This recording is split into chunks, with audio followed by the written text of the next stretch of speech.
योजना सरकारकडे असेल तर पुढच्या वर्षामध्ये त्याचा फायदा होऊ शकतो. नाही, नक्की आपल्याकडे सोबत शशिकांत शिंदे सुद्धा आहेत माझ्या मते जोडले गेलेले आहेत. राष्ट्रवादी काँग्रेस शरदचंद्र पवार पक्षाचे प्रदेशाध्यक्ष आहेत. शशिकांतजी, तुम्हाला वाटतंय हा जो सर्व्हेमध्ये जनतेचं म्हणणं आहे की लाडकी बहीणचा नक्कीच फायदा झाला, म्हणजे तुमच्याही पक्षाच्या तुमच्याही आघाडीच्या खरं तर काही नेत्यांनी म्हटलं होतं की लाडकी बहीणचा झाला फायदा, तुम्हालाही वाटतंय? तुम्ही अग्री करताय सर्व्हे सोबत? पहिल्या प्रथम मी आपल्याला सांगू इच्छितो की राज्यामध्ये आजपर्यंत ज्या निवडणुका होत होत्या त्या विकास आणि महाराष्ट्राच्या विचारावर व्हायच्या. काही राज्यामध्ये सरकारी तिजोरीतून अशा प्रकारच्या योजना आणून मत मागण्याचे फंडा हा महाराष्ट्रामध्ये सुरू झाला, हे खरं दुर्दैवाचं आहे.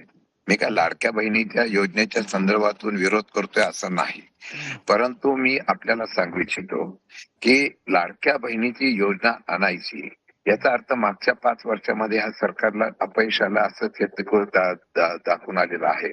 म्हणून नवीन पद्धत, आता परवाच्या दिवशी तर मुख्यमंत्र्यांनी सांगितलं अजून लखपती दिदी आणतायत ते, म्हणजे मगाशी सांगितल्याप्रमाणे आपल्या सर्व्हेमध्ये जेव्हा तुम्ही लाडक्या बहिणी योजनेच्या संदर्भातून प्रस्ताव जेव्हा आणला, सर्वेक्षण करत होता, त्यावेळेला त्याला एक क्रॉस प्रश्न असा विचारायला पाहिजे होता की या योजना आणल्यामुळे आपल्या इतर लोकांच्या म्हणजे शेतकरी कर्जमाफी वगैरे या सर्व मूलभूत प्रश्नाच्या संदर्भातून सरकारने त्या ठिकाणी न्याय देऊ शकले का? तत्सम एक प्रश्न आहे शशिकांतजी, पुढे आहे. एक मिनिट माझं पूर्ण होऊ द्या. मी लाडक्या बहिणीच्या योजनेच्या संदर्भात मध्ये 36,000 कोटी रुपयाचं बर्डन सरकारवर पडलेलं आहे.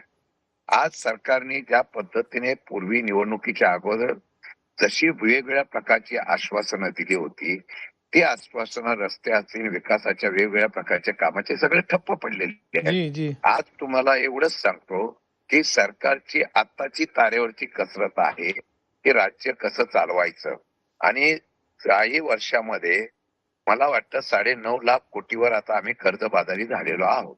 म्हणजे पूर्वीच्या पेक्षा 2.5-3 लाख कोटी रुपये या 2 वर्षामध्ये आम्ही वाढवण्याचा पराक्रम या सरकारने केलेला आहे. ही सत्य परिस्थिती आहे. मग मला एक कळत नाही की या योजना फलदायी ठरल्या तर ठीक आहे, पैसे मिळाले तर लोक आनंदित होणार ना, पण तू देताना 2 प्रश्न माझे साधे आहेत मग समोर, की ज्या वेळेला सभागृहामध्ये आम्ही विचारलं की निवडणुकीच्या अगोदर सरसकट महिलांना तुम्ही जे भगिनींना आपण दिल्या लाडक्या बहिणी योजनेचा फायदा, नंतर तुम्ही चाळण लावून निकष लावले गेले. आता कोणीतरी कोर्टात जर गेला असता आणि या सरकारच्या विरुद्ध आवाज उठवला असता की जे सरकारी तिजोरीमधून लाभार्थी नव्हते त्यांना तुम्ही पैसे वाटप केले ते वसूल कोणाकडून करणार का?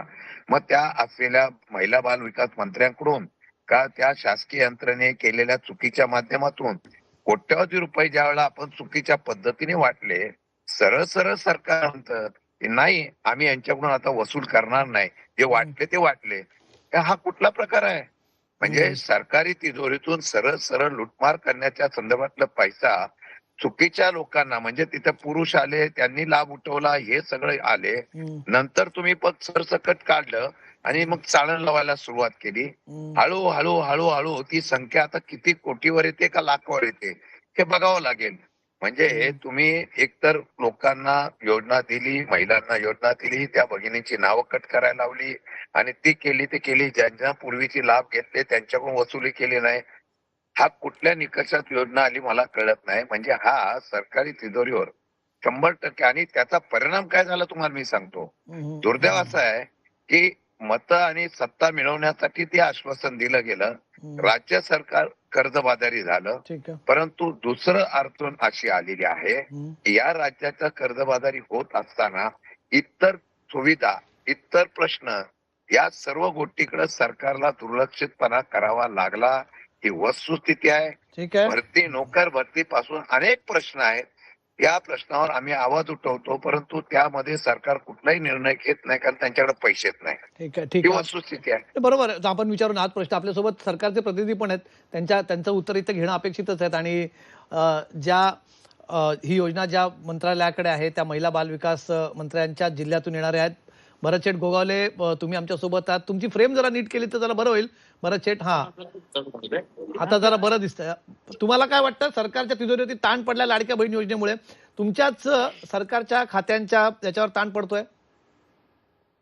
हाय, थोडाफार तर ताण पडणारच आहे, कारण एवढे पैसे आम्हाला दर महिन्याला वेगळे करून द्यावे लागतात आणि जर वर्षाचे सगळे पैसे पाहिले तर जवळजवळ 40,000 कोटीकडं हे पैसे देणं आहे. हरकत नाही आहे. सरकार त्याला आम्ही कटिबद्ध आहोत, सक्षम आहोत, जो सांगितलंय बोललोय.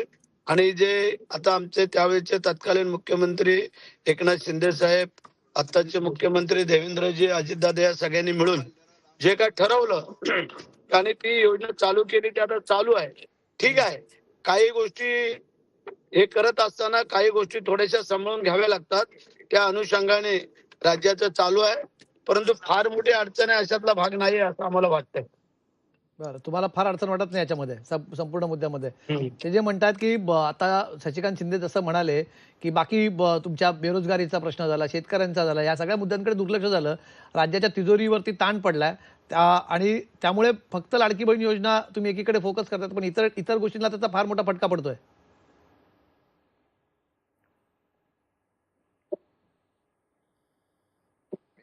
ह्या सगळ्या गोष्टी सांभाळाव्या लागतात, त्याबद्दल काही दुमत नाही आहे. आता शशिकांत शिंदे साहेबांनी जे सांगितलं, बोलले, आता ते विरोधक असल्यामुळे त्यांना ते विरोधाभास भासवण्यासाठी बोलणं गरजेचं आहे. त्याबद्दल काही दुमत नाही आहे. आम्ही सगळ्या बाजू सांभाळून हे सगळं करतोय आणि म्हणूनच राज्य पुढे पुढे चाललेलं आहे, हे आपण पाहिलं. ठीक आहे, शशिकांत शिंदे तुमचं मत, तुम्ही हात वरती करता. शशिकांत शिंदे, मला एक प्रश्न भारत गोगावले साहेबांना, 2 प्रश्न फक्त विचारायचे आहे. एक प्रश्न म्हणजे त्या महिला बाल कल्याण मंत्री आहेत, त्या भगिनी आहेत, त्या तुमच्या लाडक्या बहिणी आहेत का? एक पहिला प्रश्न. दुसरा प्रश्न, या असलेल्या योजनेचे खरे श्रेय कोण करणार? कोणी ही योजना सुरू केली? एकनाथ शिंदेंनी, देवेंद्र फडणवीसांनी का अजित पवारांनी? याचा थोडा खुलासा करावा, कारण आम्हाला संभ्रम पडलेला आहे. प्रत्येक जण बोलतो की ही योजना मी आणलेली आहे आणि मी बंद पडून देणार नाही. या 2 प्रश्नाचं उत्तर मला गोगावले साहेबांनी द्यावं. गोगावले साहेब द्याल तुम्ही उत्तर याचं? प्रश्न आमचा आहे, ही योजना एकनाथ शिंदे साहेब मुख्यमंत्री असताना सुरू झालेली हे तुम्हाला सगळं जगजाहीर माहिती आहे. आताचे मुख्यमंत्री देवेंद्र फडणवीस साहेब यांनी जर कुठली नवीन योजना आणली तर ते त्यांचं नाव घेतलं जाणार. आम्ही ज्या वेळेचे जे मुख्यमंत्री असतात त्या वेळेच्या मुख्यमंत्र्यांचं नाव घेतलं जातं. बाकी जे पोस्टरकडे देवाभाऊचे लागले होते, अजित पवारांचे लागले होते, तुमचे लागले होते. प्रश्न असा आहे शशिकांत भाऊ की त्यावेळेचे जे मुख्यमंत्री होते त्यांचंच नाव घेतलं जाईल. आताच्या मुख्यमंत्री जर काय नवीन योजना दुसरी आणली तर त्यांचं नाव दिलं जाईल. हे काय आपल्याला सर्व प्राप्त, तुम्ही एवढ्या वर्षाचे राजकीय लोक आहात आणि तुम्ही तर आम्हाला कोड्यामध्ये विचारताय. तुम्हाला कल्पना आहे की तुमची बाजू घेतोय, ही योजना राबवते. मी तुमची बाजू घेतोय उलट, कारण मला ते पोस्टरवर लाडकी बहीण म्हणून आहे ना, देवाभाऊ वगैरे सगळे दिसत होते. ही योजना देवाभाऊनी आणली, ही योजना अजित पवारांनी आणली, म्हणून मी तुम्हाला न्याय मिळावा म्हणून विचारलं. शशी भाऊ, प्रश्न असा आहे, ज्या वेळेचे मुख्यमंत्री असतात त्यांच्या खात्यावरती ती नोंद केली जाते की बाबा कोणी आणली, तर बाबा अमुक मुख्यमंत्री होते त्या काळात आलेली योजना आहे, त्यांचंच नाव घेतलं जाईल. आता जर कुठली नवीन योजना आणली तर मग देवाभाऊंचं नाव घेतलं जाईल. ते थोडे आम्ही शिंदे साहेबांचं बोलणार आहोत. बरं, ठीक आहे. मला प्रवीण दरेकरांचं मत जाणून घ्यायचं. प्रवीण दरेकर सुद्धा आपल्यासोबत जोडले गेलेले आहेत. प्रवीण भाऊ, तुम्हाला ही सगळी तुम्ही चर्चा ऐकत असाल. आपला सगळ्यात पहिला प्रश्न आजच्या सर्वे मधला होता की लाडकी बहीण योजनेचा किती फायदा झाला. 64% जनतेने या सर्वेमध्ये सांगितलं की हो फायदा झाला आणि त्यात बाकी पण मतं त्याच्यामध्ये आली होती. त्याच्यावरनं चर्चा सुरू आहे. शशिकांत शिंदे, राष्ट्रवादी काँग्रेस पक्ष, शरदचंद्र पवार गटाचे ते प्रदेशाध्यक्ष आहेत. त्यांचं म्हणणं आहे की योजना आली ठीक आहे सुरुवातीला निवडणुकांच्या आधी, पण त्याच्याने राज्याच्या इतर योजनांवरती, तिजोरीवरती खूप मोठा भार पडला. नाही, मला वाटतं आमचे मित्र शशिकांत शिंदे एक गोष्ट कबूल करतायत की लाडकी या योजनेचा फायदा या ठिकाणी महाराष्ट्रातल्या लाडक्या बहिणींना झाला. आता शिंदे साहेब, आपण माझे मित्र आहात, आपण आमच्या श्रेयवादाच्या लढाईत खतपाणी घालून काहीच उपयोग होणार नाही. आम्ही सगळे एक आहोत, एक राहणार आहोत. प्रश्न लाडक्या बहिणींच्या योजनेचा कितपत उपयोग झाला, लाडक्या बहिणींचा उपयोग किती झाला, मी तर म्हणेन हे सरकार जे दिलंय ते आमच्या लाडक्या बहिणींनीच दिलंय. आता माझा शिंदे साहेबांना सवाल आहे की तिजोरीवर ताण आल्याचा आपण बोलता, इतर योजनांवर परिणाम झाला. खरं आहे, इतर योजनांवरही विकासाचा निश्चितच परिणाम झाला. तथापि या लाडक्या बहिणींचे पैसे सुद्धा उद्योग व्यवसायामध्ये यावेत अर्थव्यवस्थेत, यासाठी राज्याचे मुख्यमंत्री देवेंद्र फडणवीस साहेबांनी या महिलांना उद्योग व्यवसायासाठी बिनव्याजी कर्ज द्यावं हे